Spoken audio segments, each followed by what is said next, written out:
안녕하세요. 이번 시간에는 연력학체 2법칙에 대해서 선생님과 같이 공부를 해보도록 하겠습니다. 연력학체 2법칙에서 여러분들이 꼭 알아야 되는 두 가지가 있습니다. 첫 번째는 엔트로피에 대한 설명을 이해할 수 있어야 되고, 두 번째는 열기관에서 열 효율을 구할 줄 알아야 돼요. 이 두 가지 내용이 이 연력학체 2법칙에서의 가장 중요한 핵심 내용입니다. 자, 그러면 엔트로피에 대해서 먼저 살펴볼게요. 자, 엔트로피는 왜 정의를 하냐면, 자, 여러분 일상생활에서 일어나는 변화들을 보면 한쪽 방향으로만 일어나는 변화들이 있어요. 예를 들면, 물이 담긴 비커에 잉크방울을 떨어뜨리죠. 그럼 떨어진 그 물속에 들어간 잉크는 퍼지게 됩니다. 시간이 아무리 지나도 처음에 원래 잉크 한 방울의 상태로 돌아가지 않고 물속에서 이렇게 퍼지는 거죠. 그렇게 한쪽 방향으로만 일어나는 거죠. 다시 되돌아오지 못하는 겁니다. 한 방울로 다시 못 돌아오는 거죠. 이런 방향을 우리는 한쪽 방향으로 일어난다. 그래서 비가역적이다 라고 이야기를 하는 거죠. 이렇게 한쪽 방향으로 일어나는 변화를 설명하기 위해서 우리는 어떤 개념을 적용하냐면 엔트로피라는 개념을 설명을 합니다. 사용을 하는 거죠. 이 엔트로피는 다른 네 글자로도 뭐라고 할 수 있냐면 무질서도라고도 이야기를 해요. 무질서도.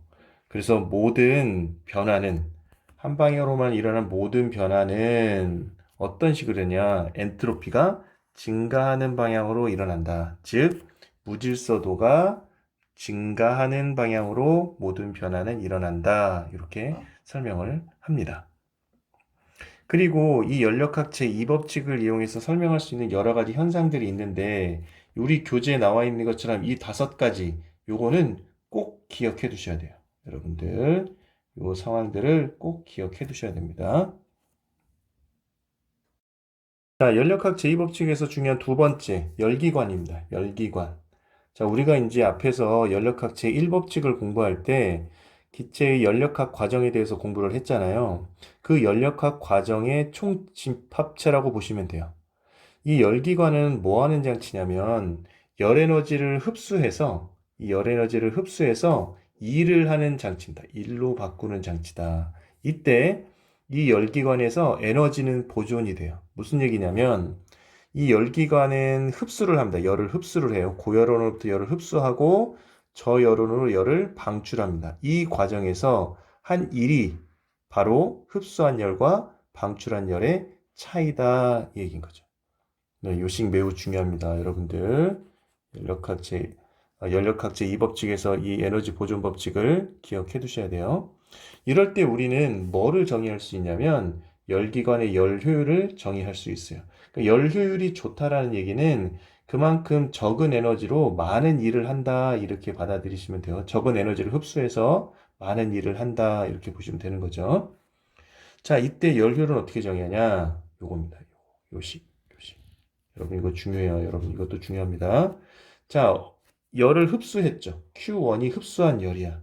그래서 일을 얼마만큼 했느냐 이겁니다. 자, 열기관은 뭐 하는 장치라고 그랬지? 일을 하는 장치라고 그랬잖아.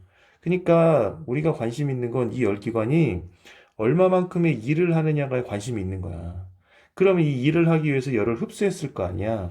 그래서 흡수한 열분의 한 일을 우리는 열 효율이라고 정의를 합니다.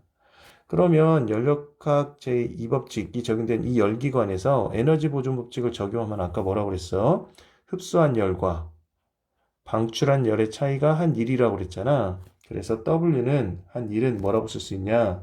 Q1-Q2라고 쓸 수가 있는 거죠.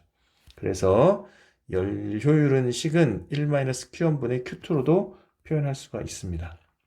여기 교재에 나와 있는 것처럼 열 효율에 대한 식을 다양한 방식으로 표현할 수 있어야 됩니다. 그래서 우리는 또 어떻게 이야기를 할 수 있냐? 자, 고열원과 저열원의 온도 차이가 클수록 효율이 좋다라고 이야기를 할 수가 있는 거죠. 왜? 열원이 온도가 높으면 그만큼 에너지를 많이 흡수하는 거고, 그러니까 흡수하는 열과 방출한 열의 차이가 클수록 큰 거죠. 그래서 효율이 좋다. 왜? 일을 많이 하니까 이렇게 설명할 수가 있는 겁니다. 자, 여기까지 연력학 제2법칙에 대해서 알아봤습니다. 자, 그럼 이어서 연력학 제2법칙에 대한 기출문제를 한번 풀어보겠습니다. 자, 2023학년도 대학 수학능력시험 9월 모의평가 문제고요. 문항번호는 15번입니다. 자, 지금 문제를 보면 자, 일단 열기관이 주어졌고 열기관에서 A, B, C, D, A라는 순환 과정을 나타냈어요. 자, 여러분 순환이라는 말에 별표를 치셔야 됩니다. 자, 순환했다는 얘기는 다시 원래의 상태로 돌아온 거죠. 원래의 상태로 돌아왔다 이렇게 생각할 수가 있죠. 그럼 원래의 상태로 돌아오면 온도 변화는 있어요, 없어요? 없죠. 자, A의 상태에서 B를 거쳐서 C를 갔고 D를 갔다가 다시 A로 왔어. 자, 한 바퀴 돌았어요. 한 바퀴 도는 동안에 다시 A로 돌아왔으니까 온도 변화는 0이 되는 거죠. 온도 변화가 0이니까 내부 에너지 변화도 얼마가 된다? 0이 되는 겁니다. 그래서 순환 과정에서는 내부 에너지 변화가 0이다. 요 내용이 중요합니다.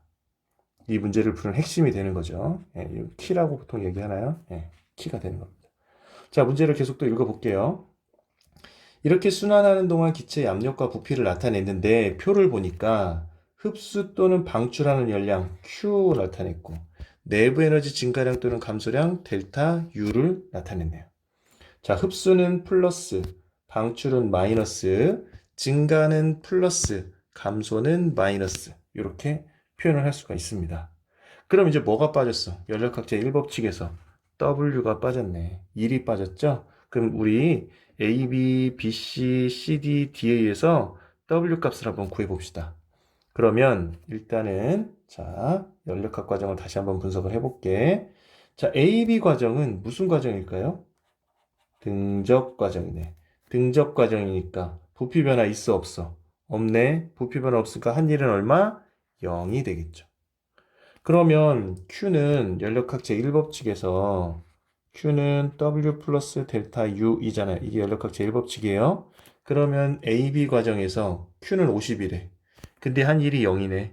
그럼 델타 U는 50이 돼야겠죠. AB 과정에서 압력이 증가했어. 부피 변화, 온도 증가했잖아. 그럼 열을 흡수했네. 자, 얼마? 플러스 50이 돼야겠죠. 다음에 BC 과정을 볼까? BC 과정을 봤더니 델타 U, 내부 에너지 변화가 0이래. 그럼 BC는 무슨 변화니? 등온 변화구나 라는 것을 알 수가 있죠. 등온 변화는 델타 U가 0이니까 Q랑 W랑 같아야 돼. 자, 그러면은 BC 과정에서 W는 부피가 증가했네. 양수네. 얼마? 100이 돼야겠지. 열이 100이었으니까. 얘는 흡수하는 열이야, 방출하는 열이야? 흡수하는 열입니다. AB 과정에서도 흡수하는 열이었고. 그렇죠? 자, 그럼 CD 과정을 보면 이번엔 등적 과정인데 압력이 어떻게 됐어? 감소했네. 압력이 감소했으니까 온도도 어떻게 돼? 감소하겠지. CD 과정에서. 그러면 내부 에너지는 감소하겠네. 그렇죠? 그런데 등적 과정이니까 한 일이 또 얼마야? 0이네. 그러면 기억은 얼마가 될까요? 마이너스 120이구나 라는 것을 알 수가 있죠. 자, 연력학 제1법칙을 적용한 거예요. 다음에 DA를 보면 여기 CD도 등적이라고 써야겠네요. 다음 DA를 보면 Q가 0이래. DA는 무슨 과정? 단열 과정이구나 라는 것을 알 수가 있죠. 그 다음에 디귿은 몰라. 얘를 알아야 W를 알 수 있어. 왜? 델타 U와 W는 마이너스 값으로 같은 거죠. 자, 아까 얘기했던 순환 과정 다시 한번 생각해 볼까? 자, 순환 과정 동안. 자, 순환 과정 했어. 자, A, B, C, D 한 순환 했어. 그럼 내부 에너지 변화 합이 얼마가 돼야 돼? 0이 돼야 되는 거야. 그렇죠? 그래서 요식을 쓰게 되면 우리 내부 에너지 합이 0이다라는 걸 이용하려면 플러스 50 더하기 0 마이너스 120. 그 다음에 디귿 과정, DA 과정에서는 1이 어떻게 돼? 음수지. 부피 감소했으니까. 그럼 내부 에너지 변화는 어떻게 되겠어? 증가해야겠지? 그래야 0이 될 수 있으니까. 즉, 디귿은 플러스. 이렇게 되겠죠. 이 값이 얼마가 돼야 돼? 0이 돼야 돼. 왜? 순환했으니까. 그렇죠? 그래서 디귿을 구할 수가 있겠네. 자, 디귿은 70줄이다 라는 것을 알 수가 있습니다. 단위는 포함되어 있으니까 70이라고 하겠습니다. 그럼 이제 우리 기억, 니은, 디귿 다 구했죠. 그렇죠? 기억, 니은, 디귿을 다 구했습니다. 플러스 70이 되겠죠. 그러면은 1은 마이너스 70이 되겠고 이렇게 해서 다 찾았어요. 그럼 열효율만 한번 구해볼까요? 열효율? 열기관의 열효율은 자, 흡수한 열이 얼마야? 흡수한 열. 요거 두 개가 흡수한 거지. 마이너스 120 방출한 거니까. 그럼 흡수한 열은 50 더하기 100분의 한 일은 얼마니? 한 일은 요걸 생각하면 되겠죠. 요게 한 일인 거죠. 그래서 100만큼의 일을 했다가 70만큼의 일을 받았네. 그래서 열 효율은 150분의 30이니까 5분의 1이다. 이렇게 열기관의 열 효율도 구할 수가 있습니다. 자, 나머지 내용은 여러분들이 한번 풀어보시기 바랍니다. 수고하셨습니다.